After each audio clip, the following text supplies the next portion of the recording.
Igbo ji economy Nigeria. Nke a na-agwa gị na bụ life. Igbo ji economy Nigeria. Hapụkwa ihe niile a na-asị na tarif narị everyday na taxes narị everyday. Ọkwa tax ya n'abalị a ịpụta tomorrow morning iwere calculator gị presicha. I presicha ya itinyekwa ego tax dị na ya. So that is the truth about it. So ihe mma na nwe but Igbo na onwe ha asịkwa na ha afụrụ onwe ha n'anya Igbo fụkwa onwe ha n'anya. Ụmụ Igbo ndị ọma, ụmụ Igbo ndị nji aga, ụmụ Igbo ndị nji aha ha abamba. Ezigbote nwanne unu nwoke Chukwuemeka onye Nnamen TV nke na-ahụ maka Unify Igbos Now. Eji m ezigbote nnukwu azụ n'ala Igbo. The MD Chibuike Zion Industries Limited, makers of Bebioko, Joe Gaddafi nakwa Long Jack. Ọnụ ebe a ezigbote nwafọ Ebonyi steeti. Ndị Ebonyi kwenu, papa nnukwu biko kọwatọrọ my viewers aha gị.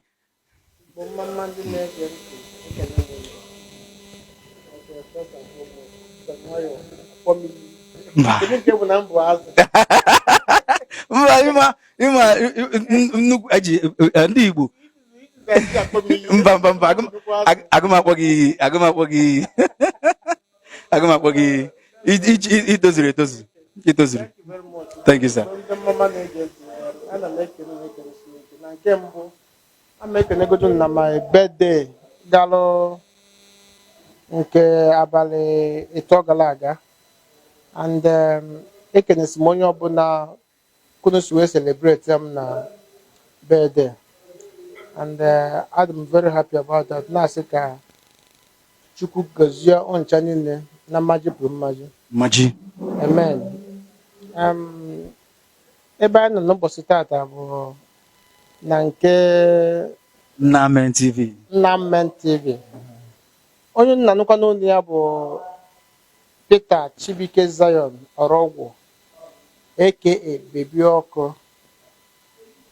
My company's name bụ Chibuike Zion Industries Nigeria Limited.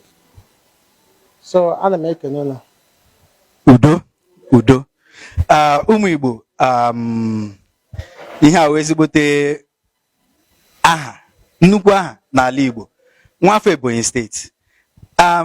Ihe bụ anyị bịakwute ezigbote nwafọ Igbo awụ ihe gbasara Igbo maka na unu amarala m ihe gbasara Igbo na anụmọkụ n'obi and a sị na Igbo nwere mmadụ. Eziokwu Igbo nwere mmadụ. Igbo nwere onye dịka Chibuike Zion Bebioko nwere mmadụ. Ihe ọzọ anyị ga-akpa maka ya wụ ihe gbasatara ụmụnne anyị ndị Ebonyi steeti. Recently anyị enweele n'oge na-adịghị anya anyị na-enweta some informations na internet na social media ebe ndị Ebonyi na-akwa na-eti mkpu n'oke olu si na ndị Igbo na-akpaso ha agwa ọjọọ. Mana m onwe m asị onye toro na Abia steeti enweghị m mgbe m toro asị m na onye Ebonyi asị ndị Abakaliki ma ọwụ awụ ndị Igbo tikwara aka na mụ na-agagharị na mba dị iche iche ebe nwere Igbo na-achọ ka akpakọta Igbo ọnụ. Ụmụnne anyị ndị Ikwere, ndị Ịka, ndị Ịkwanị, ndị Ndọke nakwa ndị Ọgba Echie na Ọmụma na-aga na-agwa ha sị na aka anyị mekọta ọnụ wuru ndị Igbo.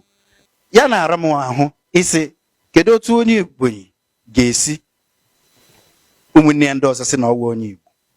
Ya ka m ji chọwa sị na aga m ahụta ezigbote onye Ebonyi dị mma anyị akparịa maka ihe a. Biko kedu ihe ị chere maka ụdịrị ha? Thank you very much, my brother. Nke bụ eziokwu bụ na mụ afụta ọkwado atị na na-akparị ndị Ebonyi and I have my reason. As na onye akọrọ ọnụ bụ chi ya gakọrọ ya. And I must be honest with you. Ebonyi steeti na-emesi ha ike tata. Nke a abụghị ihe ụmụazị. Ebonyi steeti na-emesi ihe ike kịta. Asị m kwuo sị na Chineke sef concentrate ziri n'ebe ndị Ebonyi steeti nọ. Yes. And a na-ekwu na ndị Ebonyi steeti anọgasị na mba niile na-ata afụ. Ya, eziokwu our gọvanọ na-achị anyị taata afịa bụ Francis Ogbonna ya Nwifuru. Onye gị iwu si onye ọbụla bụ onye Ebonyi aka na-esighị ike ya bata ka ebunye ya ike ka o wee mebe ọfụma. And you know what it means. So ekene m na-agakwara ya nwatu. So my brother Nnamen, ihe ngagwa gị bụ na onye ọbụla akọrọ ọnụ ya na-agwa ya bụ mesibe ike.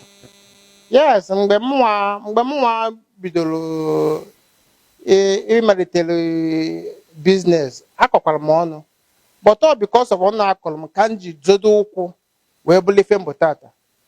Asị m kwuo today ama m ndị Igbo niile m nyere ọrụ tata. Yes, mụnwa na-akwụkwọ ụgwọ ọnwa.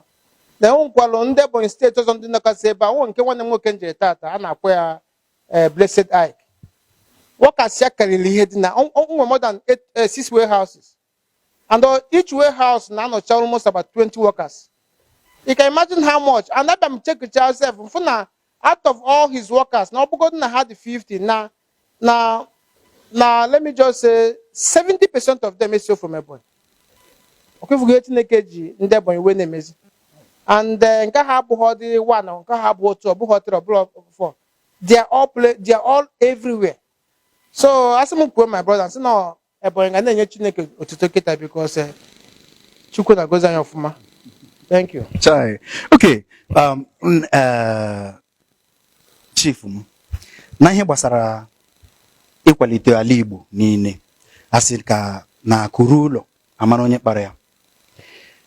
Kedu ihe ị nwere ikwu maka akụrụrụ ụlọ n'ala Igbo? Tigere aka n'ihe a na-eme ụmụ Igbo na mpaghara dị iche iche, mpaghara Lagos, mpaghara Kano na Kaduna, Abuja. Kedu ihe nwere ike ikwu maka ibulata akụ ụlọ? Well, ihe ga-eme ka today bụ na ndị Igbo, whether ma ndị ugwu ma bụ ndị ofe mmanụ, whether ma ha like ya, Igbo ji economy Nigeria. Nke a na-agwa gị na bụ life. Igbo ji economy Nigeria. Ha bụkwa ihe niile a na-asị na tarif narị everyday na taxes narị everyday. Ọkwa tax ya n'abalị ya ịpụta tomorrow morning iwere calculator gị presicha ya itinyekwa ego tax dị na ya. So that is the truth about it. So ihe mma na nwe but Igbo na nwe ha asịkwa na ha afro nwe ha n'anya, Igbo fụkwa nwe ha n'anya. Yes. And my reason is that only Igbo kita na ka ga-afụ ha dị 5, 6, 7 biri na one room. Onye nke apụta oyiru boxer nke onye nke ọzọ. Onye nke apụta oyiru singlet nke onye nke ọzọ.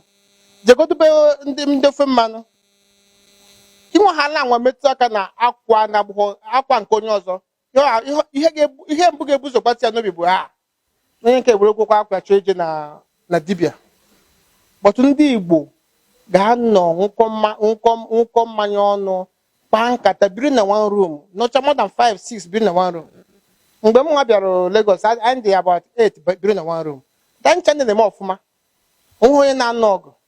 So abịa na ala Igbo mmasị na Chukwu goziri anyị. Na-abịa n'ihe a na-emekwa ndị Igbo, like what I said before. Anyị nwa kwesịrị ime ihe uche ihe na-ayọ Chukwu bụ ka o metụ aka n'obi ndị ahụ na-ekwuchitere ndị Igbo ka ha nụọ ọgụ kwesịrị Igbo. Ekenekwa m unu. Udo asịsa gị na-enye m aṅụrị. Okay, na ihe gbasara gị na akụkọ ị na-akọ anụla m ya na social media, otu isi bido, otu isi wee wụrụ onye nwere ọwụ ofu company, ọwụ company abụọ mana onye na-abanye nwa ụba. Asị akụkọ gị gara na ibidoro na ihe gbasara akụkọ gị o kwere anyị nghọta na ibidoro na ebe dị ala. Biko o nwere ihe ị ga-akọrịrị anyị maka ihe ị ga-agwa anyị iji gbaa ụmụnne anyị ndị ka na-ebidokwa ebido, ndị ọ dị ka ha na-eme ọfụma from ihe gabigara? Anyway, in Nagwa, the youth that have now, first of all, you get kwasigo di Chineke obi. Yes, you got kwasigo di Chineke obi. Because so Chineke egosi gị nzọmụzọ eji bụrụ mmadụ. Chukwu ga-adareti gị. So ihe ọbụla ị na-eme n'ụwa bụrụgodo Chineke first, bụrụ Chineke ụzọ, Chineke eburugo ụzọ mean. And secondly, ị ga-eneba anya n'ife ị na-eme, neba anya ọfụma n'ife ị na-eme. Ikweta na 1 naira bụrụ gị ife, ọ bụrụ gị ife. Ikweta na 2 naira bụrụ gị ife, ọ bụrụ gị ife. And you calculate 1 plus 1 is 2. 2 plus 2 is 4. 4 plus 4 is 8, yo. But when we see make the business route. Enough na 4 plus 4, na basi 44. What depend on this about the bembo. So advice na-enye ụmụ Igbo be anyị bụ ihe ọbụla ị na-eme tụkwasị ya obi and make question na Chineke buru gị ụzọ. Thank you.